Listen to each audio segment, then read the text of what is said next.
നമസ്കാരം. 610 ഗ്രാം തൂക്കവുമായി 6 മാസത്തിൽ പിറന്നു വീണ കുരുന്ന് ഇന്ന് ചരിത്രം തിരുത്തി കുറിക്കുകയാണ്. കുഞ്ഞിന്റെ ജീവനിൽ പ്രതീക്ഷ വേണ്ടെന്ന് ഡോക്ടർമാർ വിധിയെഴുതിയെങ്കിലും വിധിയെ മറികടന്ന് ഇന്ത്യ ബുക്ക് ഓഫ് റെക്കോർഡിൽ ഇടം നേടിയിരിക്കുകയാണ് ഈ 2 വയസ്സുകാരൻ. തൃശൂർ അളഗപ്പ നഗർ സ്വദേശി ശ്രേയസാണ് അതിജീവനത്തിന്റെ പാതയിലൂടെ അഭിമാനമായി മാറിയത്.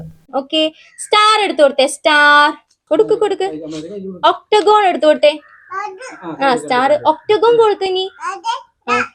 സ്റ്റാർ ഒക്ടഗോൺ കൊടുത്തേ വേഗം. Very good.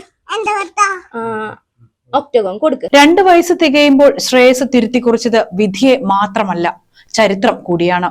14 ജില്ലകൾ, 7 ഭൂഖണ്ഡങ്ങൾ, 10 രാജ്യങ്ങളുടെ പതാകകൾ, ദിവസങ്ങൾ, പഴങ്ങൾ, പച്ചക്കറി തുടങ്ങി ഇംഗ്ലീഷ് അക്ഷരമാല വരെ മനപ്പാടമാണ് ശ്രേയസിന്. ഇന്ത്യയുടെ രാഷ്ട്രപതിയെയും പ്രധാനമന്ത്രിയെയും കേരളത്തിന്റെ മുഖ്യമന്ത്രിയും ഒക്കെ ഈ 2 വയസ്സുകാരന് പരിചിതമാണ്. ഇനി US എവിടെ? USA. പാകിസ്ഥാൻ എവിടെ? പാകിസ്ഥാൻ. Thank you. പാകിസ്ഥാൻ എവിടെ? പാകിസ്ഥാൻ.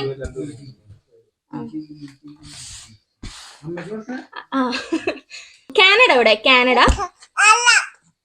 എല്ല അല്ലേ. ഇന്ത്യ എവിടെ?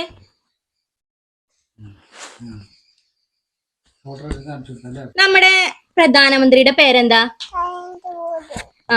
മുഖ്യമന്ത്രിയുടെ പേരെന്താ? നമ്മുടെ രാഷ്ട്രപതിയുടെ പേരെന്താ? മാസം തികയാതെ 6 മാസത്തിലായിരുന്നു ശ്രേയസിന്റെ ജനനം. അതും വെറും 610 ഗ്രാം മാത്രം തൂക്കം.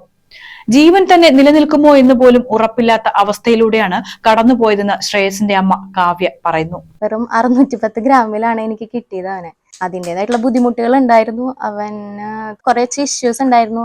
അതുപോലെ തന്നെ ഓക്സിജൻ വലിക്കണതിന് പ്രശ്നങ്ങൾ ഉണ്ടായിരുന്നു. ബ്ലഡില് ഇൻഫെക്ഷനും കാര്യങ്ങളും, അങ്ങനത്തെ കുറെ പ്രശ്നങ്ങളായിട്ടാണ് വന്നത്. ഒന്നാമത് അറിയാം, നോർമൽ പ്രീമച്യൂർഡ് ബേബീസ് ആവുമ്പോൾ കുറെ ഇഷ്യൂസും കാര്യങ്ങളൊക്കെ ഉണ്ടാവും. അപ്പൊ ഡോക്ടർ ഒട്ടും പ്രതീക്ഷിക്കരുത്, അവനിൽ നിന്നൊന്നും പ്രതീക്ഷിക്കരുത് എന്ന് പറഞ്ഞ ഒരു സമയം ഉണ്ടായിരുന്നു ഞങ്ങൾക്ക് മുന്നില്. അപ്പൊ അതിന്നൊക്കെ അവൻ രക്ഷപ്പെട്ട് ഈ ഒരു ലെവലിൽ എത്തിയതിലാണ് ഞങ്ങൾക്ക് ഏറ്റവും കൂടുതൽ സന്തോഷം. അവൻ ഇതൊക്കെ പറയണു, നോർമൽ കുട്ടികളെ പോലെ ഓടണു, ചാടണു, കളിക്കണു, കുറുമ്പുകൾ കാട്ടണു, അതൊക്കെ കേൾക്കുമ്പോൾ കാണുമ്പോൾ തന്നെ നമുക്ക് ഒരുപാട് സന്തോഷം. എന്നാൽ തളരാതെ ആ അമ്മ മനസ്സിന്റെ കരുത്തുകൊണ്ട് കാവ്യ അവനെ ജീവിതത്തിലേക്ക് മടക്കി കൊണ്ടുവന്നു. കുഞ്ഞിനോട് എപ്പോഴും സംസാരിച്ചു കൊണ്ടിരിക്കണമെന്ന് ഡോക്ടർ പറഞ്ഞു. അതുപ്രകാരം പലതും പറഞ്ഞു. വാക്കുകൾ കിട്ടാതായപ്പോൾ ജില്ലകളുടെ പേരുകൾ പറഞ്ഞു തുടങ്ങി. ഒരു ദിവസം ശ്രേയസ് അത് തിരികെ പറഞ്ഞു. അങ്ങനെ ഓരോ അറിവും അവന് അമ്മ പകർന്നു നൽകിയപ്പോൾ അവനത് മനപ്പാഠമാക്കി. പകരം സമ്മാനിച്ചത് ഇന്ത്യ ബുക്ക് ഓഫ് റെക്കോർഡ് ആയിരുന്നു. ഒരു ദിവസം ഞാൻ കുറുക്കൊക്കെ കൊടുക്കുന്ന സമയത്താണ് അവൻ ഇതേപോലെ ജില്ലകളൊക്കെ പറഞ്ഞു. ഞാൻ തിരുവനന്തപുരം, കൊല്ലം കഴിഞ്ഞിട്ട് നിർത്തിയപ്പോൾ ആള് ബാക്കിയുള്ളത് പറയാൻ തുടങ്ങി. അപ്പോഴാണ് ശ്രദ്ധിക്കേണ്ടത് നമ്മള്, ഇവൻ ഇതൊക്കെ പറയണ്ടല്ലോ, അപ്പൊ എന്തായാലും കൂടുതൽ പറഞ്ഞു കൊടുക്കാം എന്നുള്ളൊരു ഇത് വന്നത്. ആരും വിശ്വസിച്ചിരുന്നില്ല ഇതിനെ കുറിച്ചിട്ട്.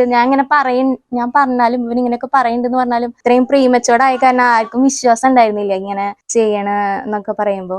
പിന്നെ വീഡിയോസ് ഒക്കെ കണ്ടപ്പോ അവർക്ക് വിശ്വാസമായി. ഇപ്പൊ ഇതും കൂടി കിട്ടിയപ്പോ എല്ലാരും ശരിക്കും പറഞ്ഞാൽ ഷോക്കായി പോയി. ഇങ്ങനെ ഒരു സംഭവം ഇപ്പൊ എല്ലാരും കാണുമ്പോ ഒക്കെ പറയണോണ്ട് കേൾക്കും, ഒക്കെ സന്തോഷം. മകന്റെ അതിജീവനത്തെക്കാൾ വലുതായി ഒരു റെക്കോർഡും തങ്ങളെ സന്തോഷിപ്പിക്കുന്നില്ല എന്നാണ് കാവ്യക്കും കുടുംബത്തിനും പറയാനുള്ളത്.